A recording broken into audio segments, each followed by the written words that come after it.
Hello friends, welcome to Emmy spicy Tamil kitchen. எல்லாருக்கும் வணக்கங்க. இன்றைக்கி நம்ம கிச்சனில் எல்லாருக்கும் ரொம்ப பிடிச்ச பலாப்பழத்தில் பாயசம் பண்ண போகிறோம்.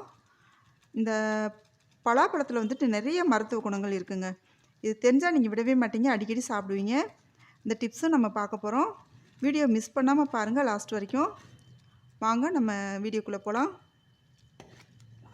இந்த பலாப்பழத்தில் வந்துட்டு இரத்த கொதிப்பை வந்துட்டு கட்டுப்படுத்தக்கூடிய சக்தி இருக்குங்க. நரம்புகளுக்கு இடையில் உள்ள கொழுப்புகளை வந்துட்டு கரைக்கக்கூடிய சக்தி இருக்குது.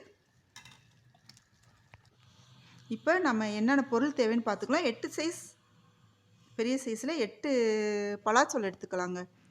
நான் வந்து ரைஸ் சேவை எடுத்திருக்கேன், சேமியாவும் எடுத்துக்கலாம். இந்த ரெண்டுமே ஆப்ஷனல் தான். இது வேணாம் அப்படின்னு சொன்னால் இது எல்லாமே நம்ம பாயசம் பண்ணலாம். இப்போ ஒரு முடி தேங்காய் எடுத்து பால் எடுத்து வச்சுருக்கேன். முதல் பால் மட்டும்தான் இதில் சேர்க்கணும். கிஸ்மிஸ் முந்திரி எடுத்துக்கோங்க. தேவையான அளவுக்கு நெய் எடுத்துக்கோங்க. 2 டேபிள் ஸ்பூன் அரிசி மாவு எடுத்துக்கோங்க. சுக்கு ஏலக்காய் பவுடர் 1 ஸ்பூன் எடுத்துக்கோங்க.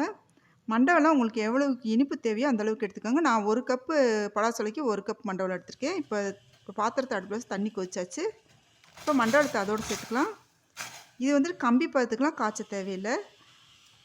இது மண்டவெல்லம் கரைஞ்சிட்டு வந்தாலே போதும்.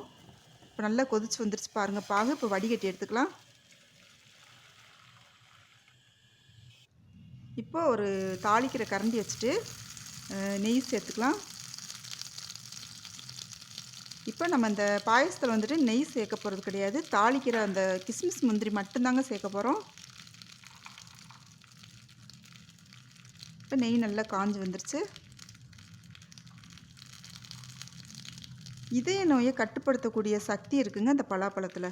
இப்போ முந்திரி பருப்பு சேர்த்தாச்சு. அதே தான் இதய நோய் வராமே காக்கும். அடுத்து வந்துட்டு இருந்தாலுமே வந்துட்டு கண்ட்ரோல் பண்ணுங்க. அப்புறம் ஆஸ்துமா பிரச்சனை உள்ளவங்களுக்கு சரி பண்ணும். இப்போ கிஸ்மிஸ் பழம் சேர்த்தாச்சு.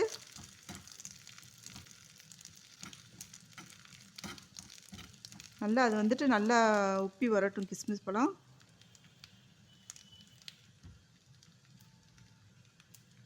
இப்போ நல்லா செவந்து வந்துட்டுருக்கு. இப்போ ஒரு பாத்திரத்துக்கு மாற்றிக்கலாங்க.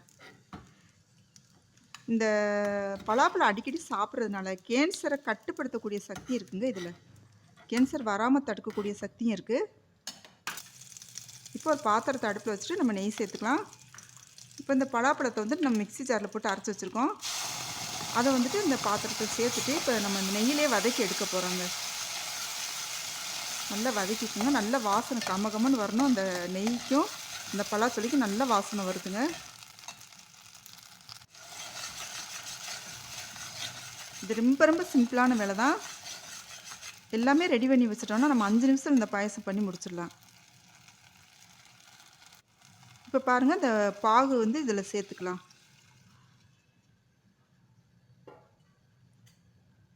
நல்லா கிளறி விட்டுக்கோங்க. கிளறி விட்டால் அது நல்லா கரைஞ்சிடும். இந்த பலாச்சோளையோட கூழ் வந்துட்டு நல்லா கரைஞ்சிடும் இந்த பாகோட. இப்போ வந்துட்டு அரிசி மாவு வந்து எடுத்து வச்சுருந்தோம் இல்லையா, 2 டேபிள் ஸ்பூன், அதை வந்து கரைச்சி இந்த பாயசத்தோடு சேர்த்துக்கலாம். நல்லா கலந்து விட்டுக்கோங்க. இப்போ இந்த ரைஸ் சேவை போட்டுக்கலாங்க. இது பிடிக்கும் அப்படின்னு சொன்னால் நீங்கள் சேர்த்துக்கோங்க, ஆப்ஷனல் தான். அப்படி இல்லை அப்படின்னா தேவையில்லை. நல்லா கலந்து விட்டுக்கோங்க.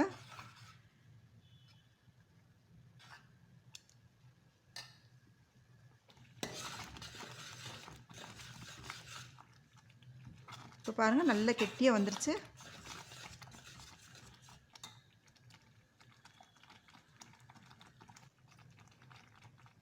ஆஸ்துமா பிரச்சனை இருக்கவங்களுக்கு வந்துட்டு இது நல்ல மருந்துங்க. இப்போ உப்பு சேர்த்தாச்சு.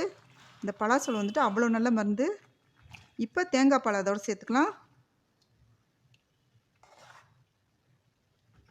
அப்புறம் மாலைக்கண் நோய் உள்ளவங்களும் சரி, மாலைக்கண் வரக்கூடாது அப்படின்னு நினைக்கிறவங்களுக்கும் சரி, இந்த பலாப்பழம் அடிக்கடி சாப்பிட்ருந்தோன்னா இப்போ சுக்குத்தூள் சேர்த்துக்கலாம்.